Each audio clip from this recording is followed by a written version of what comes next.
I'm Dr. Orion Taraban, and this is PsycHacks, Better Living Through Psychology. And the topic of today's short talk is fear is the basis of respect. In my consultations, I talk to many different folks from many different walks of life. However, one of the recurring themes in my consultations is disrespect. These men struggle with feeling disrespected by other men and disrespected by the women in their lives if they're fortunate enough to have any. And I often respond to this complaint, as I will do now, by sharing a brief parable. This parable comes from the Hindu tradition, and it kind of goes like this. Once upon a time, a cobra lived on the outskirts of a village. This snake had bitten several people who had subsequently died, so people came to fear and avoid the snake. One day, a monk visited the village, and the cobra confided in the monk. The snake complained, "Monk, I'm so lonely. Everyone here is afraid of me. They avoid me like the plague. Please help me. What am I doing wrong?" And the monk responded, "Snake, the reason why people are afraid of you is because your bite is venomous and you're killing people. If you don't bite people anymore, you won't have this problem." And the snake nodded and said, "Oh, okay, that makes sense. I'll stop biting people, yeah." And it slithered off into the grass.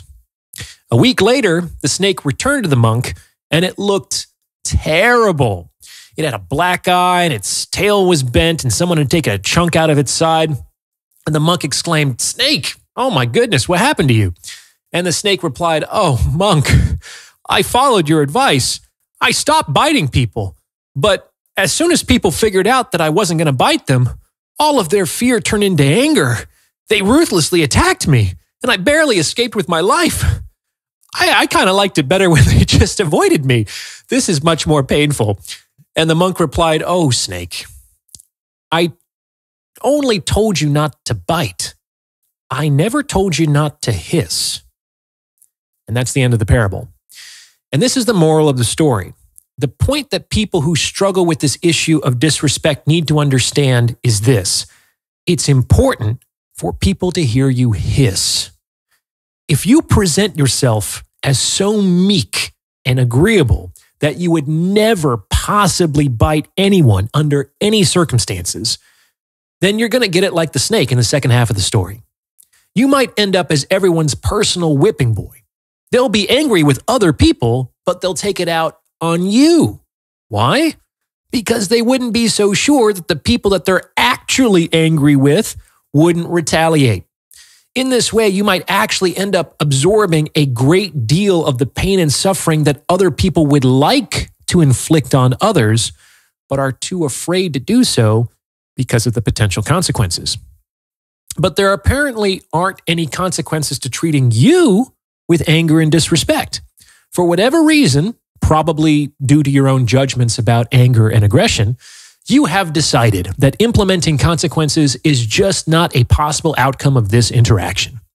And this is part of the reason why family relationships have the potential to be the most dysfunctional relationships on the planet.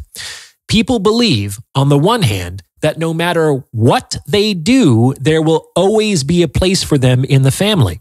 And on the other hand, that no matter what another person does, they can't turn their back on their family. And let me tell you, neither one of those beliefs is true. Now, before I go any further, if you're liking what you're hearing, please consider sending this episode to someone who might benefit from its message, because it's word of mouth referrals like this that really help to make the channel grow. You can also hit the thanks button and tip me in proportion to the value you feel you've received from this episode. I really depend on your support. It helps to make all this possible, and I really appreciate it. Thank you. In any case, hissing is important. This means that you are able and willing to communicate under certain circumstances that you are someone to be reckoned with. There has to be something in you that other people fear, because, though we're rather squeamish to admit it, fear is the basis of respect. We respect people who have the power to hurt us, but who choose not to. I'll say that again. We respect people who have the power to hurt us, but who choose not to. I discussed this more in my episode, Don't Be Harmless, that the power to do good has the same root as the power to inflict harm, namely power. And a person who cannot harm like someone who has no capacity for harm, generally is not someone who has the power to do much good. And if you can neither help nor harm someone else, then you are irrelevant at best and at the mercy of those who can at worst.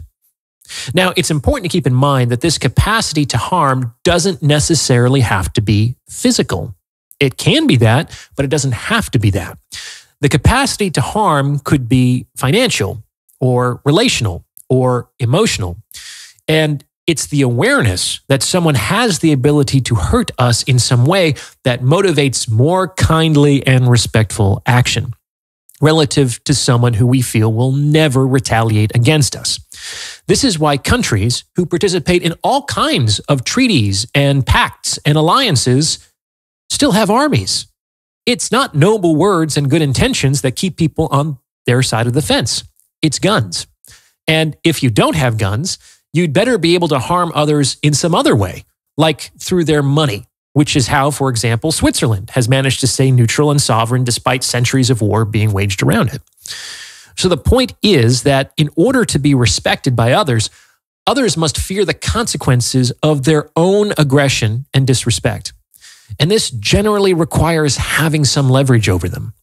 This could look like being bigger and stronger, or being smarter and more cunning, or enjoying professional superiority, or shaping group opinion, or controlling funding sources, or possessing another person's heart, etc., in conjunction with the willingness to lean on that leverage as appropriate. And in general, just like an actual physical lever, the bigger the leverage, the less you actually have to lean on it to make people move. This is why Teddy Roosevelt's motto was to speak softly and carry a big stick. If your stick is big enough, you don't have to raise your voice or get angry or make threats or become aggressive. And that's because your stick will speak for you. To receive respect, you need to communicate to others that there is something in you to be feared. This isn't sufficient to receive respect, but without meeting this condition, respect generally doesn't occur. And this might be why King Solomon argued that the highest wisdom was to keep God's commandments and to live in the fear of the Lord. When people do not fear the consequences of their actions, they behave less wisely. So even wisdom, like respect, might require appropriate fear. Eliminating it entirely may not be to our benefit. Something to consider. What do you think? Does this fit with your own experience? Let me know in the comments below. And if you've gotten this far, you might as well like this episode and subscribe to this channel. You may also consider becoming a channel member with perks like the priority review of comments or booking a paid consultation. As always, thank you for listening.